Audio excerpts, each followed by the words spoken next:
I'm working as a supervisor. Firstly, I would like to know there is a common saying in most of the religions that whoever follows God's sayings religiously will go to heaven, and if not, will go to hell. Taking this into consideration, I would like to know what will be the status of non Muslims on the day of judgment.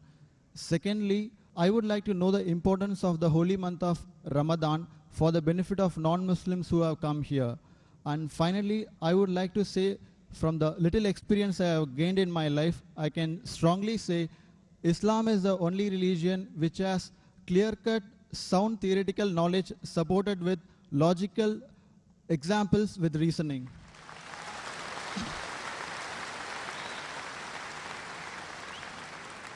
The brother asked three questions or three statements he had made.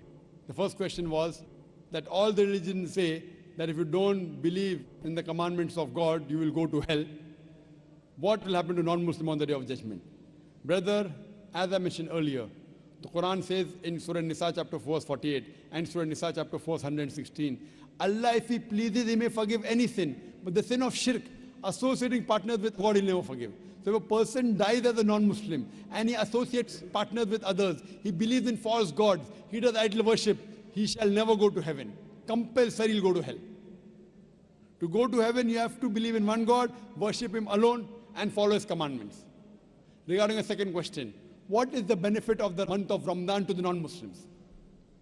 Quran says in Surah Baqarah chapter 2 verse number 83, fasting has been prescribed to you as it was prescribed to people who came before you, so that you may learn self-restraint. The reason we fast is because we increase our taqwa, our God consciousness, our piety. And Surah Baqarah chapter number 2 verse 185 says, Ramadan was the month in which the Quran was revealed as a guidance to the whole of humanity, as a criteria to judge right from wrong. Ramadan is this month in which the glorious Quran, the last and final revelation, was revealed to the last and final messenger, Prophet Muhammad, peace be upon him. And the Quran says, this Quran is a guidance for humanity, not only for Muslims or for the Arabs, for the whole of humanity. And it is a criteria to judge right from wrong. So this month of Ramadan, how does it benefit the non-Muslims? Quran was revealed in it as a guidance for whole of humanity, Muslims and non-Muslims. Furthermore, beloved Prophet Muhammad said, Ramadan is the month in which the Satans, they are imprisoned. The gates of heaven are open and the gates of hell are closed. That means there are more chances you will do good deeds.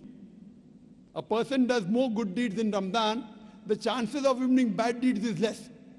As far as non-Muslims, the message of Islam may go very well in the hearts of the non-Muslims, because the devil, the Satan, the imprisonment. So more chances of the non-Muslims accepting Islam. More chances he'll come closer to Islam.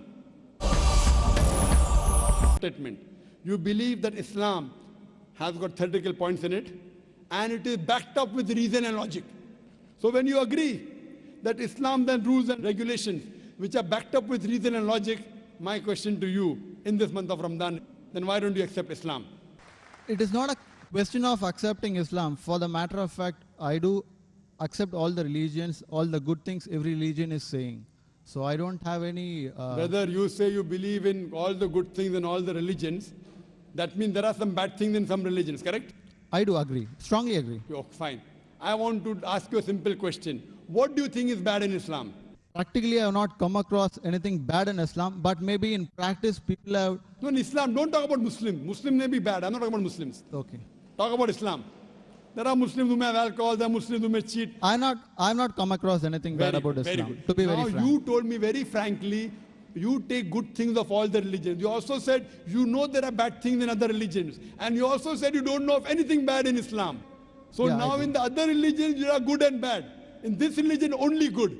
Suppose I give you 2 glasses of water. One is pure water. Other water, pure water, and 1 drop of urine. So which water will you drink? Good water, of course. Good, pure water. So this is a pure religion. Absolutely pure, without adulteration. Now, when I realize it is pure, when you are thirsty, you will drink the pure water. No, I believe it is pure, but I won't drink it. It doesn't make sense. If I want to get admission in a university, I do my survey. This university is the best. Why don't you take admission? No, I'll think about it. If you don't have the money to pay your fees, fine. University is very good, but too expensive. I can't afford the fees. Islam is free. If you agree it's the best, you have to accept it. Or maybe it's a hypocrisy. See, if I agree it's the best, I have to accept it. If you know there are no faults, that means God will question you on the day of judgment. If you agree, God gave you the message in your heart, it is the best religion, why don't you accept it? See, if you agree it is the best, it's illogical. It's illogical not to accept it. If you think there's something bad, I will clarify your misconception now. If you agree it's the best religion, if you agree it's the most logical, unless you are illogical. If you are logical, you have to agree the most logical religion. Unless you consider yourself to be illogical, brother. You know, sometimes, brother, emotions. What will my mother say? What will my father say? What will society say? Muslim! So these things may prevent you from accepting. I agree. It's difficult. It's not easy, brother. But if you are logical, if you are scientific, you have to accept what is best.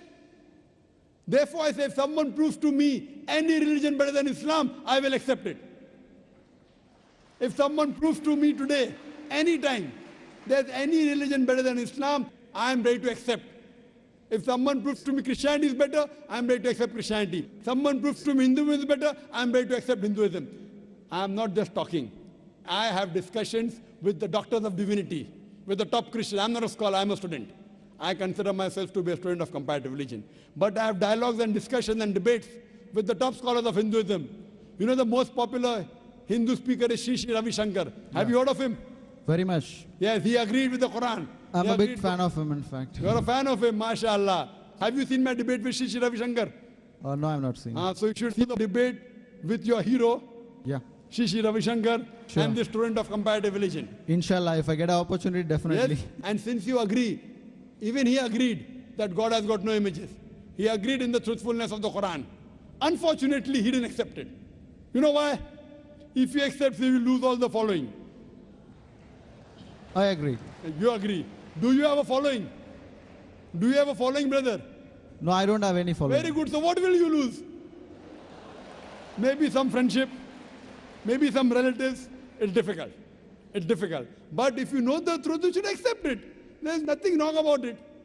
Actually, so far as of now, I have not thought of about this because this is the very toughest and hardest thing in life to make. Think today in the month of Ramadan. You ask me how does it benefit non-Muslims? It benefits the non-Muslims in opening the heart towards the truth. So I request you to think it over. If not today, yet you have another 3 weeks.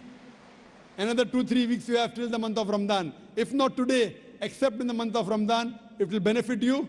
And inshallah, I can tell you that inshallah, if you accept Islam, all your previous sins will be forgiven. 100%.